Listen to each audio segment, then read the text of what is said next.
नाज़रीन, आज पाकिस्तान मुस्लिम लीग काफ के सरबरा और साबिक वज़ीर आज़म चौधरी शुजात हुसैन ने मीडिया के नुमाइंदगान से गुफ्तगू करते हुए इंकशाफ किया और कहा कि गुज़श्ता साल जो मौलाना फजलुर रहमान साहब का धरना इस्लामाबाद में हुआ था, कुछ लोग उस धरने पर धावा बोलने के हामी थे, लेकिन पाकिस्तान मुस्लिम लीग काफ ने अपना रोल अदा किया और चौधरी परवेज़ इलाही साहब ने वज़ीर आज़म इमरान खान को कहा कि मामले को अफ़ाम व तफ़हीम से हल कर लिया जाए। ये पहला मौका था चौधरी शुजात हुसैन साहब के बकौल के जब मदारिस के बच्चे तलबा एक तरफ और दूसरी जानिब पुलिस खड़ी थी, लेकिन किसी भी किस्म का कोई खून खराबा नहीं हुआ, किसी भी किस्म का कोई झगड़ा नहीं हुआ और मौलाना फजलुर रहमान के एक धरने के अंदर गिलास तक नहीं टूटा। दोनों जानिब से अफ़ाम व तफ़हीम था, लेकिन मौलाना फजलुर रहमान साहब ने बड़ी हिम्मत का मुज़ाहरा किया और ये तमाम तर मामला ख़त्म हो गया। अब सवाल यहाँ पर यह पैदा होता है कि मौलाना फजलुर रहमान साहब ने एक धरना दिया जिसको वो कहते रहे, अपोजिशन जमातों ने भरपूर सपोर्ट भी किया, पाकिस्तान मुस्लिम नून ने, पाकिस्तान पीपल्स पार्टी ने, अचकज़ई साहब उनके साथ मौजूद थे, अवामी नेशनल पार्टी थी और ये कहा गया कि उनका आईनी हक है और वो हक अपना पूरा भी कर रहे थे। लेकिन इस धरने पर धावा बोलने की अगर कोई बात है तो उससे न सिर्फ सियासी जमातों का और न सिर्फ जो सियासी निज़ाम एक चल रहा है उसके सबूताज होने का भी ख़तरा पैदा हो सकता था अगर ये मामला होता है। आज हम बात करेंगे कि क्या सियासी जमातों के अंदर ऐसे लोग मौजूद हैं, हुकूमत के अंदर कोई ऐसे लोग हैं या कोई और ताकतें हैं जो इस तरह के मामलात या प्लान कर रही थीं कि एक सियासी जमातों के कारकुनान पर धावा बोला जाए। हम आज बात करेंगे, पाकिस्तान तहरीक इंसाफ के रहनुमा भी हमारे साथ मौजूद होंगे, उनसे भी बात होगी, लेकिन पाकिस्तान मुस्लिम नून क्योंकि एक सबसे बड़ी जमात अपोजिशन के इस वक्त कौमी असम्बली में भी है और पंजाब में भी सबसे बड़ी अपोजिशन की जमात है, तो हम चौधरी जाफ़र इकबाल साहब इस वक्त हमारे साथ मौजूद हैं, पाकिस्तान मुस्लिम नून के रहनुमा, उनसे बात का आगाज़ करते हैं। बहुत शुक्रिया चौधरी साहब आपके वक्त का। मामला ये है कि 2014 का धरना था जब आपकी हुकूमत थी, इमरान खान साहब ने वो धरना दिया, वो खैर ख़ासा तवील एक धरना था और उस धरने का फिर जो अख्ताम हुआ, फिर जब इमरान खान साहब की हुकूमत आई तो बाकायदा कोई धरना या उस किस्म की तहरीक तो आपने नहीं चलाई, लेकिन मौलाना फजलुर रहमान साहब लीड कर रहे थे, आप लोगों की सपोर्ट थी उनके साथ और वो धरना हुआ, धरने का बहरहाल वो अख्ताम भी हुआ, सियासी मामलात है। लेकिन ये धरने, ये इस किस्म की चीज़ें, इसमें इस तरह का धावा बोल देना, खून खराबे के मामलात कर देना, ये सियासी निज़ाम नहीं आप समझते कि उसको सबूताज करने की कोशिश है? और ऐसे लोग क्या सियासी जमातों में भी हैं जो इस तरह के चाह रहे होते हैं?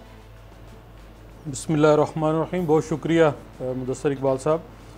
आपने बहुत मुस्बत और बड़ा सादा सा सवाल किया है और इसका जवाब भी उतना ही सादा है। अगर बात करें जमहूर की, तर्ज़ हुकूमत की, हुक्मरानी की, तो जो मुरवजा निज़ाम हमारे मुल्क में है वो पार्लिमानी निज़ाम जमहूरियत है, पार्लिमानी निज़ाम हुकूमत है और इसको मुंतखब करने का हक़ अवाम के पास है और अवाम ही से एतमाद लेकर लोग असम्बलियों और ऐवानों तक पहुँचते हैं। अगर दूसरा रुख इसका देखा जाए तो यकीनन एक तरफ वो लोग जो अपने आप को अवाम में पेश करते हैं और अवाम से मैंडेट लेके अवाम की राय से हुकूमत बनाते हैं, और दूसरा रवैया वो होगा जो गैर जमहूरी होगा, जिसको पार्लिमानी निज़ाम अच्छा नहीं लगता, जिनको ये तर्ज़ हुकूमत अच्छा नहीं लगता, जो जमहूर की अवाम की हुक्मरानी को नहीं मानते, वो किसी न किसी तरह किसी सियासी जमात के अंदर बैठे हुए भी किसी के मोहरे हो सकते हैं और वो आज ख़ुद कोई दूसरी ऐसी ताकत भी हो सकती है जो पॉलिटिकल फोर्स तो ना हो लेकिन वो काम करती हो। और ये सिर्फ पाकिस्तान नहीं, पूरी दुनिया के अंदर बहुत सारी लॉबीज़ हैं, बहुत सारी क़ुव्वतें और ताकतें हैं जो अपने अपने अंदाज में काम करती हैं। आपने 2014 के धरने की बात की, मियाँ नवाज़ शरीफ साहब वज़ीर आज़म थे और मियाँ नवाज़ शरीफ साहब की अगर कौमी असम्बली की तकरीर जो वज़ीर आज़म मुंतखब होने के बाद उन्होंने की, उसको देखें तो उसमें सियासी मुफाहमत आपको बड़ी खुल के नज़र आती है कि बलूचिस्तान के अंदर अपनी अक्सरियत होते हुए भी डॉक्टर मालिक साहब को वहाँ हुकूमत बनाने का कहना और वहाँ की गवर्नरशिप के लिए भी अपनी एक दूसरी जमात जो है बलूचिस्तान से अचकज़ई साहब की, उनको दावत देना। इसी तरह KPK के अंदर हुकूमत बन सकती थी इत्तेहादियों को साथ मिला के, लेकिन गो के 51% नहीं, लेकिन सबसे बड़ी जो वोटों के लिहाज से पार्टी थी वो PTI थी और उनको दावत भी दी गई और 5 साल तक सूबाई हुकूमत के मामलात उनकी मर्ज़ी के मुताबिक चलते रहे। ये एक ज़रूरत है और इसी के लिए मोहतरमा बेनज़ीर भुट्टो अल्लाह उन्हें गरीक रहमत करे और मियाँ नवाज शरीफ ने मिल के जो मिसाक जमहूरियत किया वो भी यही था कि एक दूसरे के मैंडेट को तस्लीम करें।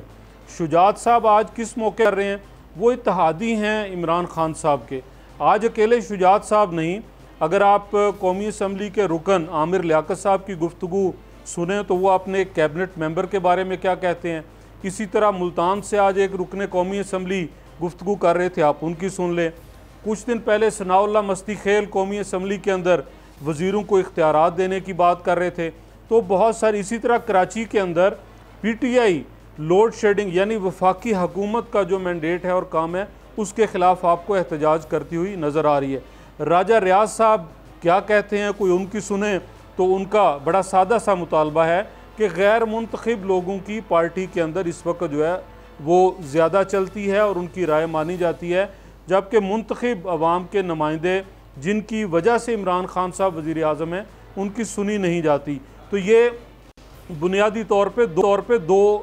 ऐसी सोचें, दो ऐसी आपके सामने राय हैं। एक ये कि जो लोग जमहूरी इक़्तिदार पे यकीन रखते हैं और दूसरे वो जो किसी भी तरह ऐवानों तक पहुंचना चाहते हैं। शुजात साहब ये जो बात आज कह रहे हैं, अगर उस वक्त उन्होंने ये किरदार अदा किया तो भला किया, लेकिन आज वो क्यों कह रहे हैं? क्या वो इस डूबती कश्ती से छलांग लगाने वाले तो नहीं? क्या वो वक़्त तो नहीं आ गया जिस तरह बहुत सारे दानिश्वर आज तौबा कर रहे हैं कि हमने इमरान खान साहब को सपोर्ट किया, कोई किसी अंदाज में, कोई किसी अंदाज में, कोई कहता है कि जी लोग मुझे कहते हैं आप सर, लेकिन वो तो कहते हैं कि हमारे इत्तेहादी उसी तरह से हमारे साथ हैं जैसे पहले थे। वो कह रहे हैं आप अपनी सफ़ों में लोग देखें, वो तो आप पर इल्ज़ाम होते हैं। मैं इस पर बात करते हैं, हमें ज्वाइन भी किया है डॉक्टर रमेश कुमार साहब ने, पाकिस्तान तहरीक इंसाफ के रहनुमा हमारे साथ है। सहर कामरान साहिबा भी पाकिस्तान पीपल्स पार्टी के रहनुमा, सेनेटर सहर कामरान साहिबा, आपको भी खुशामदीद कहते हैं। डॉक्टर रमेश कुमार साहब आपसे, अच्छा रमेश कुमार साहब से भी हम बात करते हैं। सहर कामरान साहिबा, ये हक होता है किसी का भी कि वो धरने दे, सियासी जमातें देती हैं, ट्रेन मार्च, लॉन्ग मार्च, आपकी जमातें माजी में भी देती रही, तमाम तरह ये सियासी प्रोसेस है। लेकिन मसला ये है कि ये जो धरना था इसमें पहले भी ये इल्ज़ाम लगता रहा कि मौलाना फजलुर रहमान साहब को आगे कर लिया है और सियासी जमातें उस तरह सपोर्ट नहीं किया, ख़ासतौर पर पाकिस्तान पीपल्स पार्टी हो या नून लीग। तो ये जब धरना ख़त्म हुआ है तो नुकसान मौलाना फजलुर रहमान साहब को तो शायद किसी सूरत में हुआ हो, आप लोगों की सियासी जमातों को नहीं हुआ। तो ये आप समझते हैं कि ये जो धरने का हल, धरने का तमाम ख़त्म करने का जो सेहरा जो शुजात हुसैन साहब ले रहे हैं कि उनकी जमात ने करवाया और अफ़ाम व तफ़हीम से हो गया, ये बेहतर ये उनकी बात है या कोई आधी बात कर रहे हैं वो? सहर कामरान साहिबा जी, बहुत शुक्रिया जी। देखिए, बात यह है कि आज जो बात चौधरी शुजात साहब ने की है, मैं कहूँगी कि मौलाना फजलुर रहमान साहब की तरफ से भी जवाब आ जाए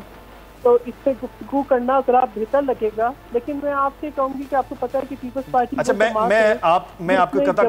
कता कलामी की माफ़ी यहाँ पर सहर कामरान साहब, अभी हाफिज़ हुसैन अहमद साहब का जो है वो रद्द अमल आ भी गया है। वो अभी क्यों का आया, मैं आपको भी अपने नाज़रीन को भी पढ़ के बता दूं कि चौधरी शुजात हुसैन साहब आधी बात करके हमें लब कुशाई पर मजबूर न करें, ये कहना है हाफिज़ हुसैन अहमद साहब का। JUI से मुज़ाकरात की जो अमानत चौधरी बरादरान के पास है वो इससे कौम को आगाह करें। उन्होंने एक और बताया कि चौधरी शुजात हुसैन साहब सच का एक हिस्सा बता रहे हैं, वो आधी बात करने के बजाय पूरा सच बताएं। हमारी अमानत की क्या पोजीशन है चौधरी बरादरान बताएं, क्योंकि अपनी अमानतें ख़तरे में उनको नज़र आ रही हैं। चौधरी बरादरान को हमारे पास भेजने वाले कोई और थे, क्योंकि हुकूमती कमेटी परवेज़ खटक की सरपरस्ती में बनाई गई थी। चौधरी बरादरान से मुज़ाकरात के बाद अपोजिशन के रहनुमा जो पहले ही नीम दिली से, यानी कि आप बात आपके हवाले से कि नीम दिली से हमारे साथ थे, उनके मज़ीद उन्होंने फासला वो कर लिया। उन्होंने कहा कि आज़ादी मार्च के मुज़ाकरात के हवाले से जो अमानत चौधरी बरादरान के पास है वो इससे कौम को आगाह करें। असल बात यह है कि इमरान खान का रिमोट कंट्रोल चौधरी बरादरान नहीं बल्कि कोई और हैं। हाफिज़ हुसैन अहमद साहब का रद्द अमल आया, इसलिए मैं आप चाहूँगा अब बात कीजिएगा।